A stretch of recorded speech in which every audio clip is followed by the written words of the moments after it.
A long time ago, in a galaxy far, far away, it is a period of trying to escape the evil legacy of a father and the damage he has wrought, all while a dark power continues to lurk within.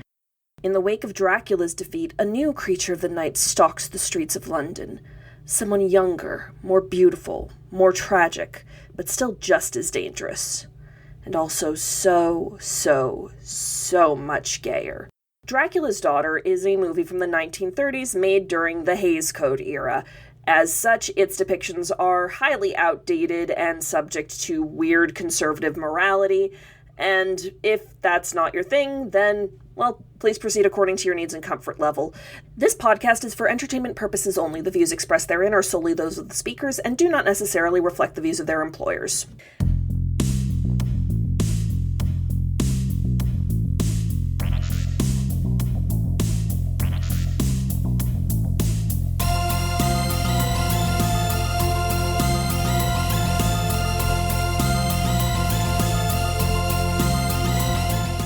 Hello there, and welcome back to 6 Degrees of Star Wars, the podcast where we explore all the ways George Lucas's flagship franchise surrounds us, binds us, and penetrates us in the landscape of cinema. I'm your host, Sam Marchioni. Joining me today is my partner, B. Hi, everyone. I love to paint them.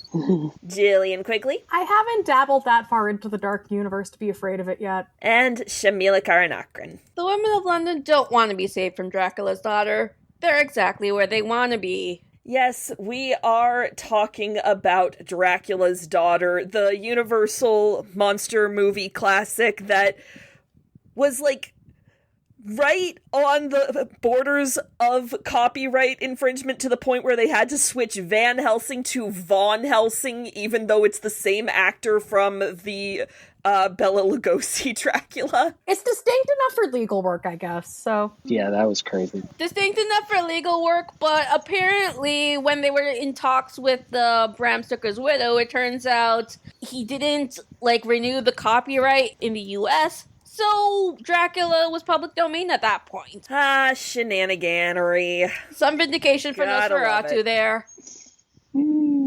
Gotta love it. Yeah, so...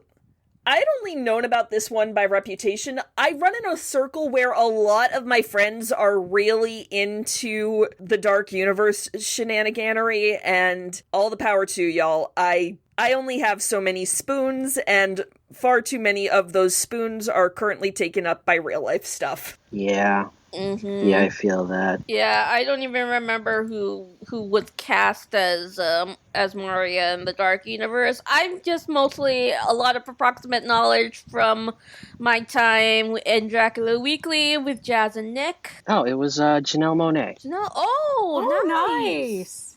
Yes. Shami, you also did a fan edit for Simone Ashley, didn't you? Yes. Mm-hmm. It's all the cheekbones. Yeah. She has very good cheekbones. Gloria Holden is extremely hot in this movie.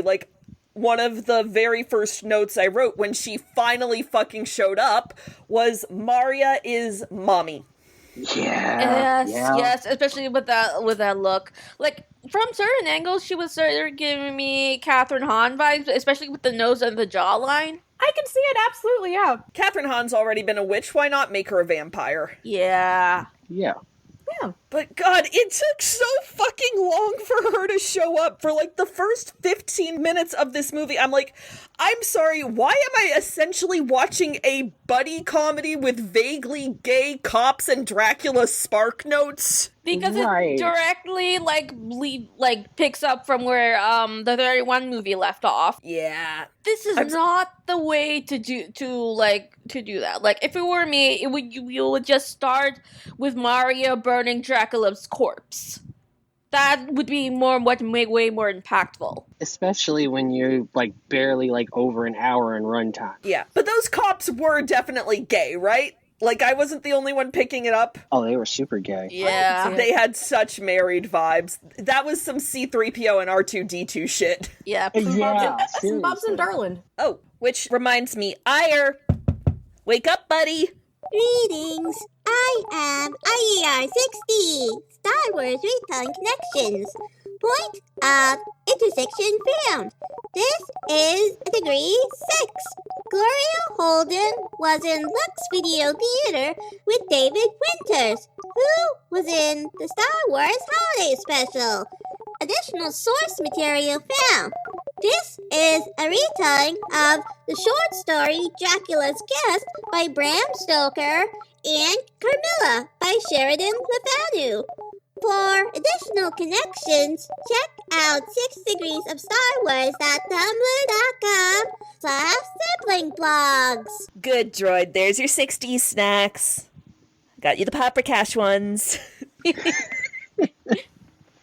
It's more culturally sensitive than whatever the fuck they were doing in this movie. I mean, it looked like Epcot's World Showcase Pavilion for Germany when we got back to Transylvania. Yeah. Oh, yeah. I don't think any of that was, like, culturally appropriate. It was 100% filmed on a studio backlot with whatever fucking costumes they had on hand to look provincial. Mm-hmm. Yeah, pretty much. Also, there are an awful lot of Americans in London. Like, that's a fucking American transatlantic accent type thing. Yeah. Janet and Lily and, like, 90% of the people talking in this movie. Yeah, for some reason, like, I kept getting, his girl Friday vibes, especially from Janet. Yes, absolutely. Yeah. Because Janet is very much existing in a movie that is a screwball comedy. Janet belongs alongside Katharine Hepburn in Bringing Up Baby, and the two of them run off together with the leopard. Yeah. Yeah, she should have run off with Maria, too. Like, they are both too good for Garth. Because I was so annoyed by him when he first showed up. It's like, he literally has no respect for anyone, and he has just such hubris thinking that he's right about everything all the time. He doesn't even bother listening. listening. To be the fucking hero.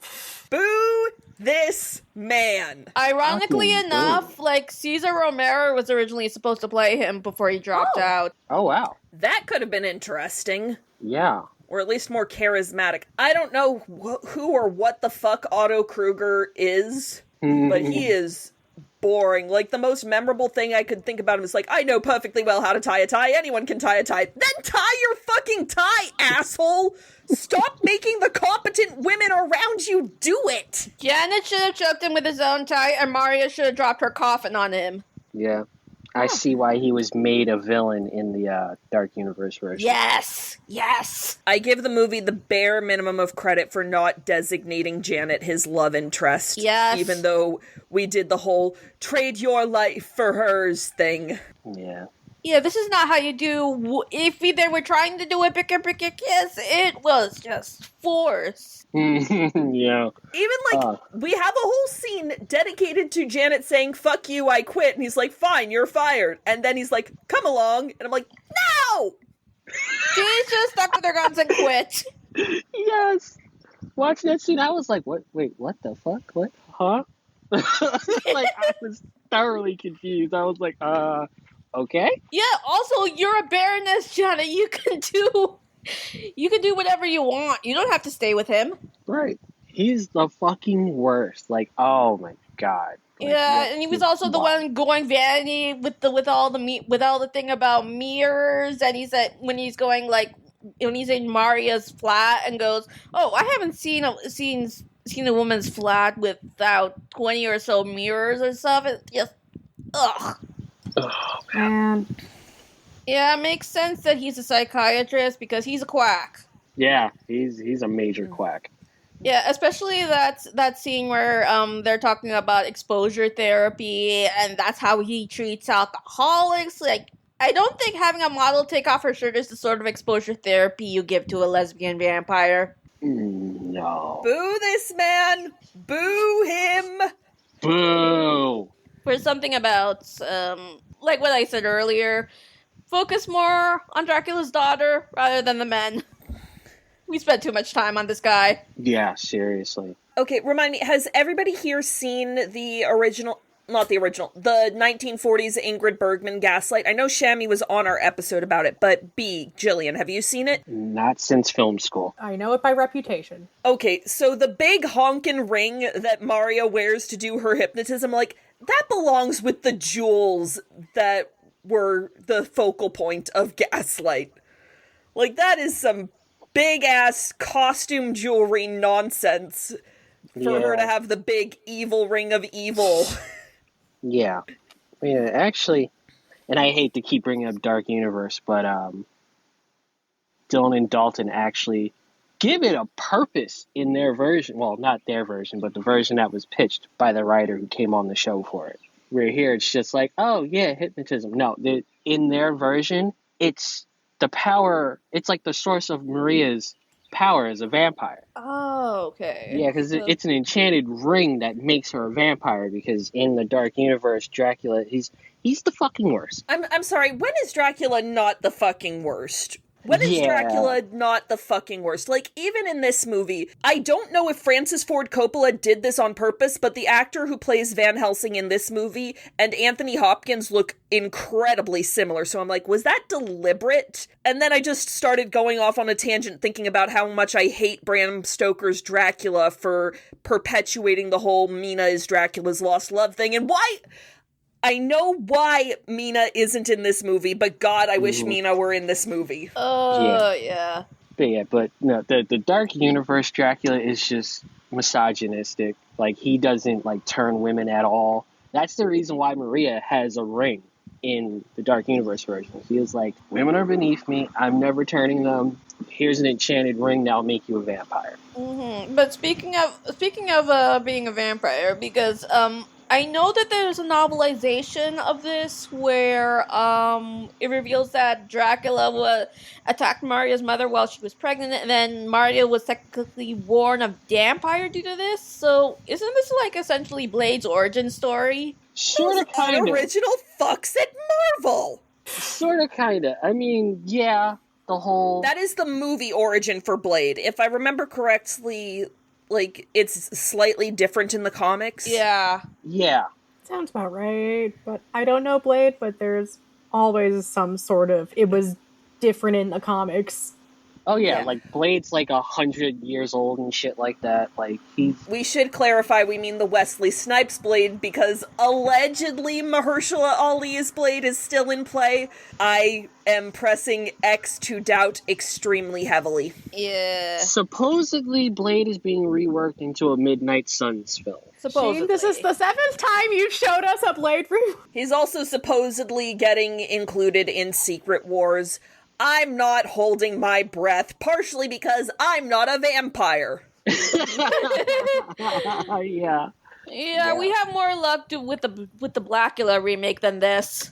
Yeah. Going back to what you said, Shami, the burning of Dracula's body really would be such a freaking strong introduction, because this demonstrates Maria as a vampire who is willing to risk physical harm for herself with the whole, like, ritual and invoking holy orders and wielding across things. Like, damn, that is a strong freaking introduction. It would be great if Buzzkill the henchman weren't around. Oh, I know. Like, Sandor is an asshole about all of this, especially because he keeps thwarting, like, Maria's attempts to, like, try to be normal and try to be human. Even though, because you have to also remember, this was made during a time where being queer was still considered a mental illness, so the world is not really built for Maria at all, and this is probably her only chance of survival.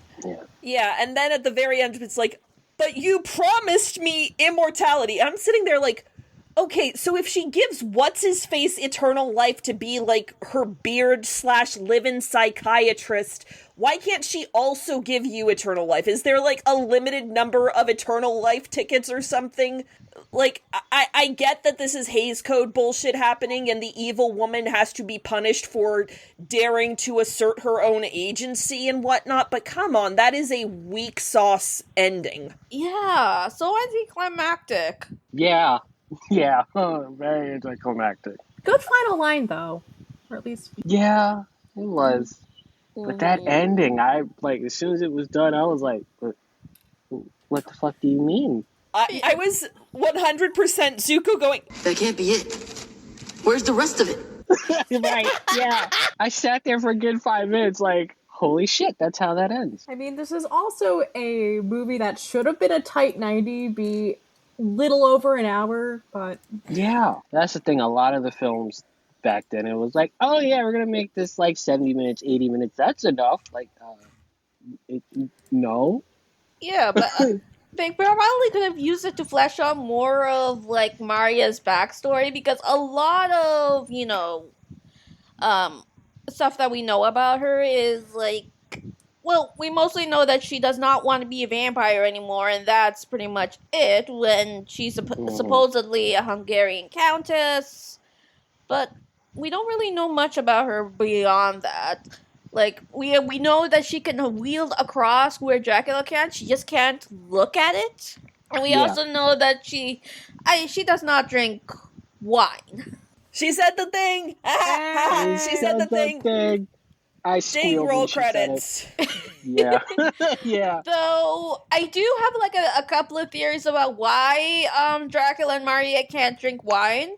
It's because alcohol is a blood thinner, or it's because in Catholicism, wine is the blood of Christ, and vampirism is inherently satanic. It's pretty common vampire lore across various permutations, and this is partially me thinking about the 5 billionth time I've played through Baldur's Gate, and Astarion has this whole thing of, like, he drinks wine, but it tastes like vinegar to him. Like, the pleasures of the living are barred to a vampire. Yeah. Me, personally, I think it ties to how most vampires are depicted as being unable to process, like, food and drink like humans. Oh, yeah. That's what I think. That would be like a total giveaway of, okay, you're not human, this is fucked. I'm going to give all of you psychic damage because, unfortunately, I was in the target demographic range. I remember reading extended materials surrounding the Twilight verse, and Stephanie Meyer was like, yeah, so when a vampire eats something, they basically just have to wait and have it sit in their stomach and then go, regurgitate it afterwards. Yeah, I remember that. Yep. Stephanie Meyer, I want compensation for the years of my life you took. Yeah. After you have compensated the Quileute Nation. Yeah. Please. They are owed reparations. I give this movie credit that it technically didn't besmirch any Romani people explicitly. Yeah. The bar is in hell, but at least they cleared over that. The bar is in hell. Yeah. I mean, it's a question of omission as well, because, we have 2 scenes in Transylvania, and one is at the Disney's Oktoberfest village, and the other is in the castle. Yeah. Yeah. I was really waiting for It's a Small World After All to fucking start playing there. That was bad. That was really fucking bad. I was cringing to that whole scene. I was like, oh, shit. Come on. I was sitting there throughout most of the movie going this is a horror movie, right? It was supposed to be. This is supposed to be scary, and the closest that it gets to being scary is the scene with Lily, the girl that Sandor brings back for Maria for part of the very bad idea of exposure therapy. And, that's a genuinely tense scene, and there's, some really good kind of intimacy to it. There's this kind of push and pull of, I mean, it is a little bit predatory lesbian, which, yuck, but also, there's some genuine good tension there. Yeah, and originally Lily was supposed to be nude in that scene, but Hazeco got really happy over it and said, okay, we can only expose her shoulders, and we gotta cut away when Maria attacks because, Yeah. I say, you can't show boobies in a cinematic production. What do you think we are? Yeah, I really want to see a version where James Whale's script was going to be filmed, because apparently it was considered too ambitious and disturbing at the time. Okay, so I'm reading through my notes. His script had a prologue set in the Middle Ages focused on how Dracula became a vampire as a tyrant in the 14th century. His daughter would have been a humble peasant girl that he attacked when he was cursed and turned her into a vampire. So this was supposed to be after the ending of the Bela Lugosi Dracula. So after taking the count, Van Helsing travels to Transylvania and kills the brides. And then in a fourth coffin that was hidden away would be the daughter. So she would have escaped to London under the name Countess Zaleski. She was going to be a more succubus-like demon with a love of torture who enslaves men, that kind of stuff. Sign me up. I have no legs to stand on. We have previous evidence of me saying, "Step on me, Miss Piggy."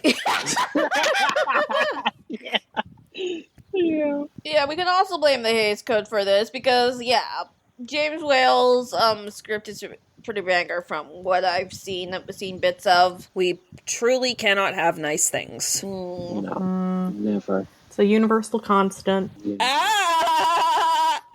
Oh, I didn't even realize it. I didn't mean to make a pun there.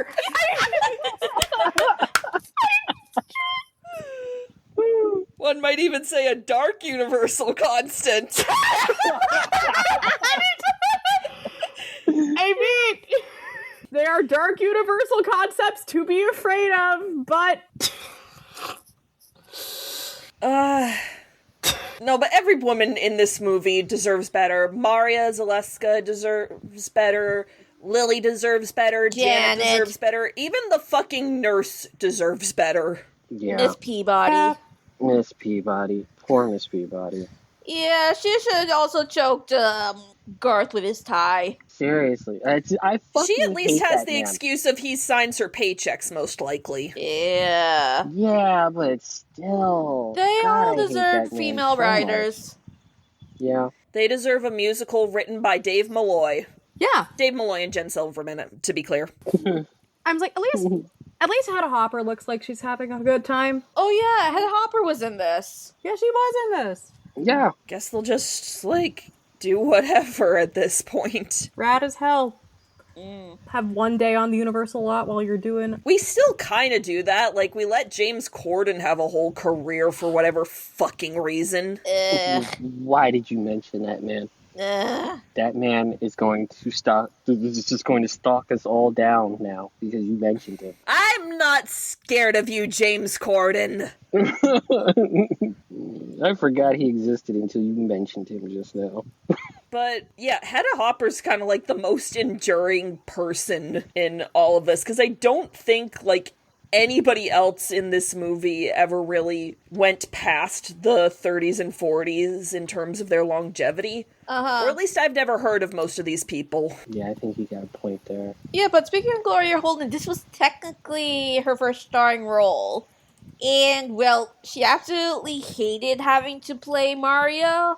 But it's mostly because, a lot of actors at the time, they looked down in the horror genre, and there was a certain tendency to be pigeonholed within that because, well, she saw what happened with Bela Lugosi's career, but it actually played in really well with her characterization because it gave Maria this sort of deep sense of self-loathing. And from the looks of it, she managed to have an okay career for the next 20 years or so. With the caveat that Hollywood in the 1930s and 40s and 50s generally did not know what the fuck to do with women. Especially if women were anything other than pretty 20-somethings. They still don't. They still don't, yeah. I love how Maria is the progenitor to, she is the Morticia, Vampira, Elvira even. She is the first cinematic female vampire. Female lesbian vampire. Yeah. With significantly less boobies than most of her successors. Then again, the Hays Code was lessened by the time. Yeah. The Hays Code gets in the way of everything. Yeah. But that also Especially kind of cleavage. raises a point of, like, when you don't have boobies to put on your female villain in that sense, you have to, like, try harder to make her an actual memorable character. Like, I'm not saying bring back the Hays Code, but imposing restrictions on yourself is a good way to force yourself into creativity. Oh, definitely. Yeah. Yeah, like we all reference that scene with Lily, but like I think the scene with Janet when she was being captured and held in the castle, and Maria is just like hovering over her and leaning over in like the longest kiss that never happened. I think it was described as. That is also a good bit of tension. Yeah. Shame that nothing even happened, and like Garth had to like interrupt. Fucking God damn it, Garth, you're the worst! He really is. Well, actually, you're the second worst, because we also have to remember Sandor is the worst. He's not just an asshole, he's also annoying. He's Renfield. He's a worse Renfield. Yep. Ironically Renfield enough, I was- think Boris Karloff was supposed to play him before he also dropped out. Oh, wow. Interesting. Yeah, we will briefly shout out his actor, Irving Pichel, who was among those subpoenaed by HUAC and refused to name names. He was summoned in part because he directed an anti-Nazi film called The Man I Married, Ah, Good for him. good for him. and he was unfortunately blacklisted, and it turned out later that he was a member of the Communist Party, so, based. Yeah. Or at least for that. We're not going to go into the full details of whatever the fuck his life was, because you always have to remember when you're learning about stars from the 40s and 30s, shit was fucked up in Hollywood. Like, shit's still fucked up in Hollywood, but it went in so many weird directions. Yeah. Shit. We think shit's fucked now. Shit was fucked then. Oh boy. I am playing a game in my spare time nowadays called Hollywood Animal, which is currently still in early access on Steam, but the basic premise is that it's the 1920s and you acquire a film studio. And while they do, like, have this disclaimer of, like, we're not gonna whitewash history, it's still fucking weird when, like, the Grand Wizard of the KKK shows up like, hey, I want you to make a propaganda film for me, and it uses the N-word with the hard R. Or, like, this ambassador from the German consulate is like, hey, would you like to make Nazi propaganda for us? And I'm like, nope. Yeah, no, fuck that. The actors weren't even unionized yet. After it was 1 year, okay, I am intentionally punning here, but it was, oh dang. It came out 1 year after this film. Yeah. Solidarity forever, for the union makes us strong. Yeah. Gotta love SAG. Gotta love SAG. Gotta love SAG, especially when they push Michael B. Jordan over the finish line to win an Oscar. Yes. Yeah, fuck yeah. Honestly, like, we could also think about this movie in a chain of Hollywood slowly coming to accept the good word of vampire movies. But I also might just have perpetual sinner's brain rot. Before we started recording, I was literally humming The Rocky Road to Dublin. I hum that all the time. Yeah, You're it's still not such a alone. banger. It's It catchy. is. There were some okay moments of music in this movie, but nothing that I would call super memorable, No. unfortunately. Because you do kind of get the sensation that this was very much in the era of B-movie, and they probably had a budget of, like, 5. Yeah. Yeah. But speaking of music, we do have that scene where Maria is playing the piano. She's trying to convince herself that she has broken free from Dracula's curse, and like Sandor just keeps chiming in and like trying to like break her, she's like you get the sense that like she's like the senile old woman who's like still trying to convince herself that she's a little girl, and it's kind of tragic. Yeah, it really is. Like, that scene is heartbreaking, and plus it's him going on, and it's just like, shut the fuck up, dude. Shut up. Get a better minion, Maria. You can do better for a minion. Yeah, she probably could have recruited Lily as a minion. There you go. Lily might be down for that, given that when we encounter Lily, she's, like, about to attempt suicide, correct? I think? It's kind of implied. Maybe, Yeah. but again, Hays Code is not really gonna be explicit about that. So Oh, so I did pull up our old friend, the inflation calculator, and the original budget for Dracula's Daughter in 1936 was $278,000, and in today money, that's roughly about $6.5 million. Oh. So, Oh, wow. still a relatively small budget when you think about the level of movies. Like, I think that's still less than an I Saw the TV Glow. Oh, wow. Wow. Wow. Hang on, I Saw the TV Glow. No, that's the box office, not the budget. Well, it's a low budget is what we're saying. It had a budget of more than 5, apparently. Yeah. Yeah, but compared to, like, what movies are now, it's still, like, a budget of 5. Like, even Okay, but adjusted for inflation, it's more of a 7, I guess? 10 million for I Saw a TV Go. Yeah. That was the Look, budget, 10 million. So now that I think about it, was the budget less than the budget for the 31 Dracula? That's a really good question. 31 Dracula, budget, 3,400. So, yeah. Oh, no wonder. Even vampires aren't exempt from the pink tax. Yeah. And the wage disparity. Yeah. Unbelievable. We demand equal pay for vampires. The film's Wikipedia page does also kind of mention Abigail, and Yeah. I've seen Abigail. I think Abigail's okay, but now I'm sitting here like, Melissa Barrera as Countess Maria Zaleska. Yeah. I would have loved that. Yeah. That would have been Yeah, awesome. Jazz would be all over that. Hi, Jazz! Hi, Jazz! Hi. Also, piggybacking off Abigail. Wait, I'm forgetting her name. I know. Alicia Weir? No. Newton? Catherine Newton as Janet. Yes. Ooh, Catherine that would be Newton. good. Yeah. Yeah, I could see it. And maybe if they made it now, they could have actually made them kiss. Yes. I will say that Catherine Newton is in the Dark Universe. Who is she playing? She is one of Carmilla's girlies. Ah. Yeah, part of her little harem. Okay. We're not going to talk about that. Yeah. Carmilla sucks in the Dark Universe. At least she's played by Carrie-Anne Moss. Yeah. She sucks. She sucks so bad.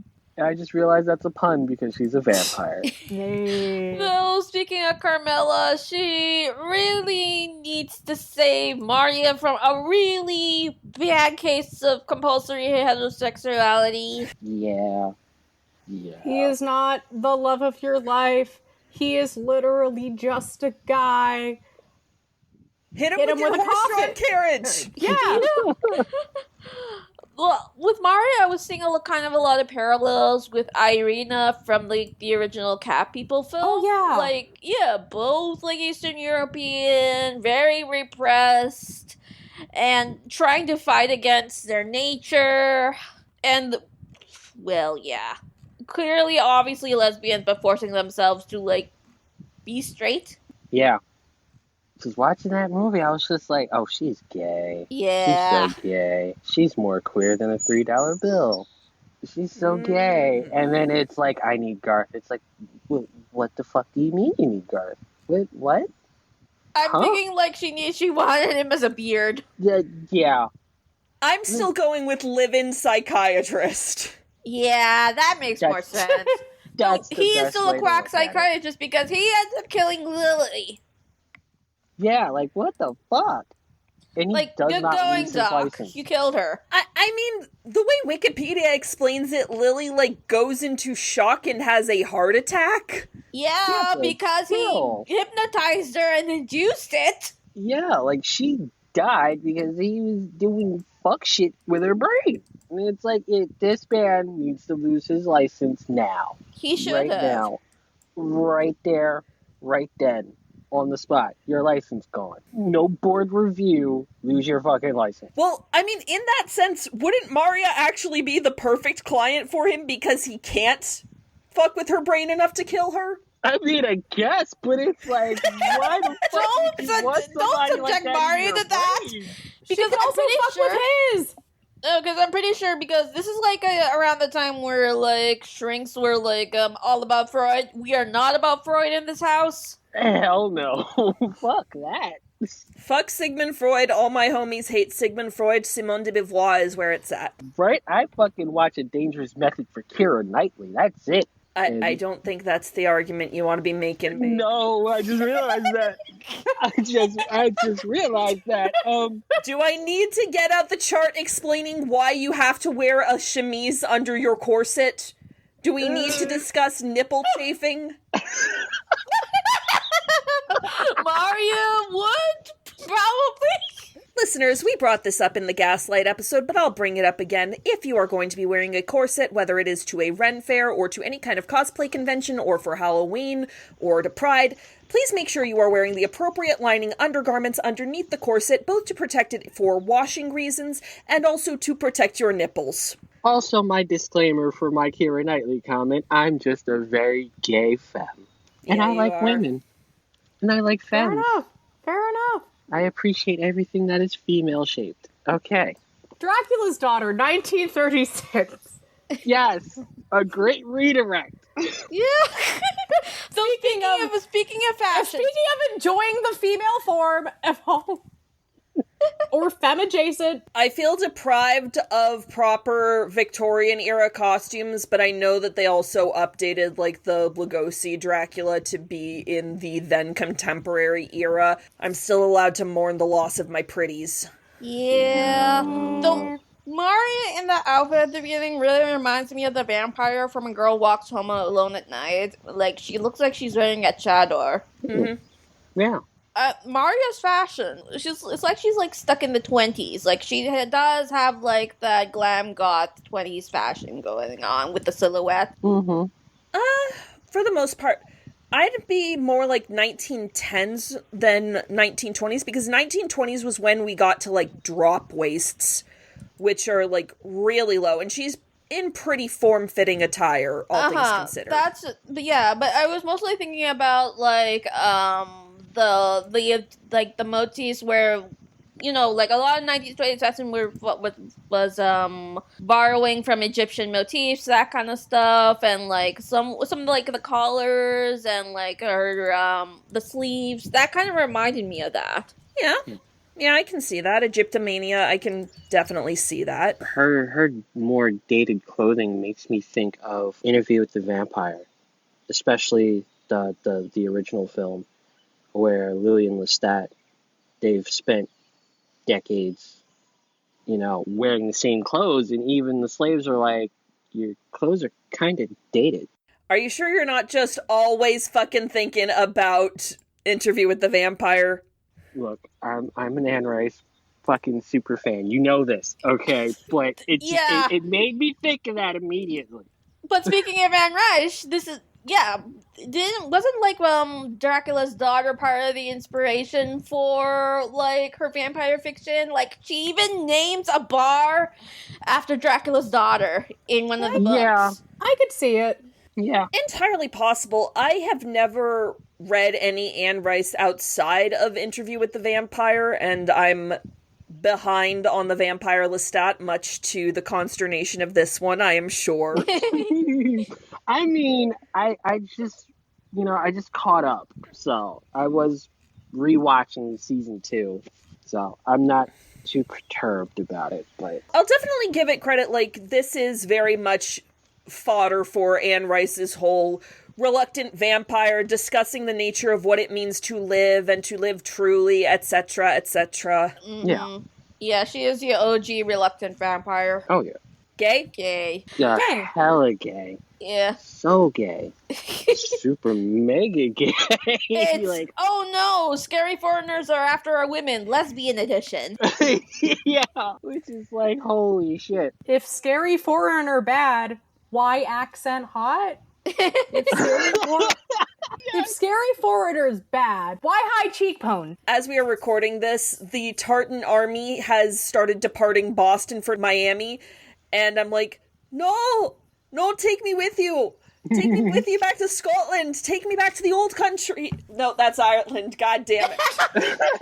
Take me away, mysterious Europeans with accents who seem really nice and approachable and drank all our beer. It's like, I hope y'all can endure the Miami heat. can deal with it. Please, But I know God, please take me with you. it's like the heat across the pond. They're going through a heat wave of their own, so probably comparable. Yeah, the whole cautionary tale angle of vampires kind of has lost a lot of its cautionary taleness when, hi, we're Americans and we live in hell and Shami is Canadian and, how's Canada doing at this point, Shami?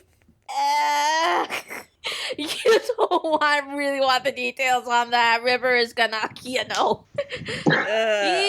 we're not doing too good. We're not doing too good.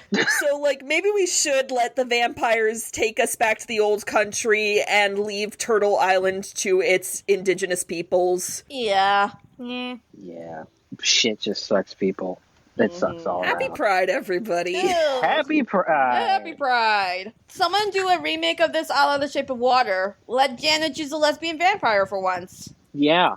And not turn her into Somebody a get fucking Celine Sciamma to make bisexual at the this. end. Yes! Yeah, Ellie would be all over that. Like, I love Guillermo del Toro, but Celine Sciamma should make this. Oh yeah, Countess Maria Zaleska, I am free on Thursday night. You do not need to use that ring. I would fold like a card table. All right, well, I do have a rule about trying not to exceed the runtime of the movie, and since this movie is too fucking short, it's time for us to ask, is the Force with it? yes, with an asterisk. It's mostly because of Maria and all the ladies here. Yes, with a question mark? Because we spend way too much time on the dudes? Yes! Yes! So much time on the dudes. Oh my god.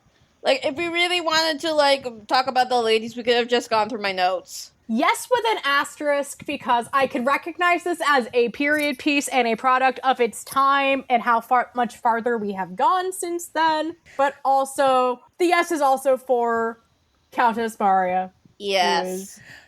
I will be the dissenting voice and say no, but, because I really need the extra 30 minutes that this movie does not have. There wasn't enough for me to watch this movie again. Like, I see the potential. I would fully rewrite this. I would, I don't know, like, maybe try to turn it into a stage play or something, and then call up Dave Malloy like, hey, loved what you did with Black Swan. Want to go at it again? But, in this current form, like, Gloria Holden as Maria Zaleska is the saving grace and the thing that lets it teeter on the edge of being a Grey Jedi, but I don't have the Grey Jedi option no matter how many times people try to convince me to have it. So, we'll say 3 out of 4 say Force is with it. Who has pluggables? I am Cutie Puppy Fire on the socials. I'm semi-regularly posting. Most of it's reposting of other people, but I'm there. I get told I'm funny sometimes, so that's a plus. You can find me on BlueSky at dropsofjupiter92.bsky.social. You can also find me on Tumblr at bdia. If you want to see what I watch, you can find me on Letterboxd at btargaryen, all lowercase, one word. And you can find me on the online muse on Tumblr. I make all the graphics for this podcast and for our sister podcast in each retelling. I'm gonna do a Grady for once and recommend you watch Queer for Fear, the history of queer horror, where they talk about all of the Universal monster films, including Dracula's daughter. So if you want to have more insight into that, go give it a watch. And in the spirit of Star Wars, to be there for the people who need us, this episode is going to spotlight the Queer Liberation Library's annual Pride fundraiser. They have actually already met their goal of $69,000. Nice. But it never hurts to fund more queer literature. Keeping this library going means that a lot of people can get access to resources that they wouldn't otherwise have. We do not want to go back to the full-on days of the Hays Code, despite what certain politicians might be trying to do. The link can be found in the description as well as on my socials at Demisem. That's DEMISEMME. Our theme music is provided by Refractory Period, the two girls, one beat synth-pop sensation. You can follow them on Instagram at Refractory Period, the band. To further support this podcast, please subscribe to us on your platform of choice, leave reviews, and share with your friends to boost our visibility, and consider joining our Patreon. And now, it's time to turn to the Chance Cube to decide where our journey takes us next.